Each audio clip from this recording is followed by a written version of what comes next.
Welcome to গয়নার রানী। Please subscribe, press the bell icon. আমি রাজেশ্বরী, আপনারা দেখছেন গয়নার রানী। গয়নার রানী প্রতিদিনের মতন আজকেও হাজির একটি নতুন গয়নার ডিজাইন নিয়ে। আজকে যে গয়নাটি আপনাদেরকে বানানো দেখাবো সেটি খুবই সহজ। তাই প্রথমেই দেখুন সমপরিমাণ ক্লে নিয়ে ভালোভাবে মেখে নিয়ে এরকম করে ডো কেটে নিচ্ছি। ডোগুলোকে ভালোভাবে ট্যালকম পাউডার ইউজ করে কিন্তু রাউন্ড শেপ দিয়ে নেব। তারপরে হাত দিয়ে প্রেস করে একটা পেটেলের শেপ দিয়ে নেব। তারপর এখানে একটা টুলস ইউজ করে এখানে কিছু এরকমভাবে লম্বা লম্বা করে দাগ করে নেব। তাহলে কিন্তু এই পেটেলগুলো রেডি হয়ে যাবে। আমি এইরকমে বড় সাইজ করে 8টা পেটেল বানিয়েছি। একই রকমভাবে কিন্তু আমি তার থেকে একটু ছোট সাইজ করে আবার 8টা এবং তার থেকে একটু ছোট সাইজ করে আরও 8 পাপড়ি বানিয়েছি। তারপরে এখানে এরকম একটা রাউন্ড করে আমি কিন্তু এবং ওপর দিকে একটু এক্সট্রা করে ক্লে দিয়ে একটা বেস কেটে নিয়েছি। তারপরে সেটার উপরে ক্লের একটা দড়ি দিয়ে সেখানে এই পেটেলগুলোকে পরপর আমি অ্যাডজাস্ট করতে থাকবো, বসাতে থাকবো। প্রথম লেয়ারটা কমপ্লিট হয়ে গেলে পরের লেয়ারে স্টার্ট করব।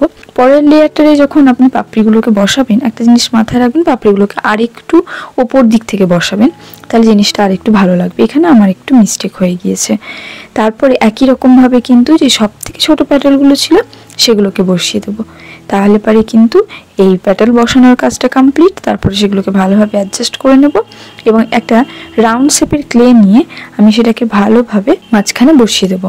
মাঝখানে সেটা বসানো হয়ে গেলে সেটাকে হাত দিয়ে ভালোভাবে প্রেস করে ওপর থেকে একটা পাতলা করে ক্লের দড়ি নিয়ে সাইডটাতে বসিয়ে দেবো, যাতে জায়গাটা একটু উঁচু হয়ে থাকে। তারপর এখানে কিছু টেক্সচার দিয়ে নিচ্ছি, এটা ব্যাম্বো স্টিক দিয়ে। তারপরে ক্লের যে আমি বেসটা রেডি করেছিলাম সেখানে যে এক্সট্রা ক্লেটা ছিল সেটাকে আমি কিন্তু কেটে নিয়ে এরকম একদম ফ্লাওয়ারটার সমপরিমাণ করে নিলাম। তারপরে 3টে হোল করে নিয়েছি।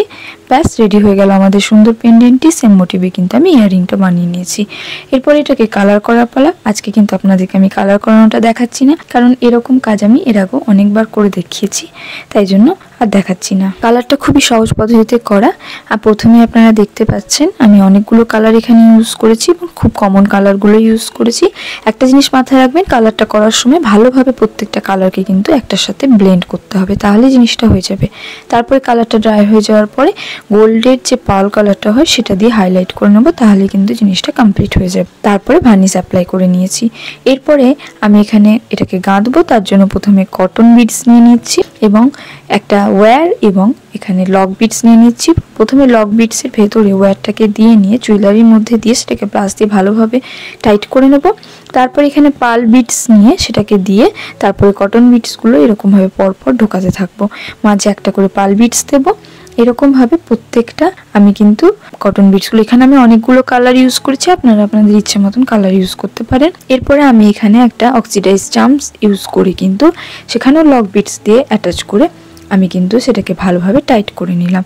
তাহলে এটা কিন্তু ফার্স্ট লেয়ারটা কমপ্লিট হয়ে গেল। এরপরে একই রকমভাবে কিন্তু আমি সেকেন্ড লেয়ারটা করব। সেক্ষেত্রে কিন্তু আমি এখানে 4টে করে কটন বিডস দিয়েছি এবং এন্ডের যে কালারটা ছিল সেখানে কিন্তু 2টো দিয়েছি।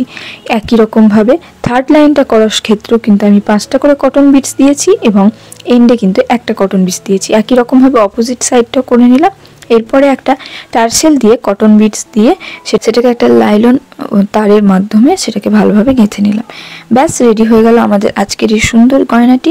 আপনাদের কেমন লাগলো ভিডিওটি অবশ্যই কমেন্ট করে জানাবেন। ভালো লাগলে আমার চ্যানেলটিকে সাবস্ক্রাইব করে রাখবেন। পাশে থাকা বেল আইকনটি প্রেস করে অল করে দেবেন, যাতে সবার আগে নোটিফিকেশনটি আপনারা পেয়ে যান। অবশ্যই কমেন্ট করে জানাবেন পরবর্তী ভিডিওতে আপনারা আমার থেকে কী ধরনের গয়না বানানো দেখতে চান। তাহলে দেখা হবে পরবর্তী একটি ভিডিওতে। ততক্ষণের জন্য টাটা, বাই বাই। সবাই ভালো থাকবেন, সুস্থ থাকবেন।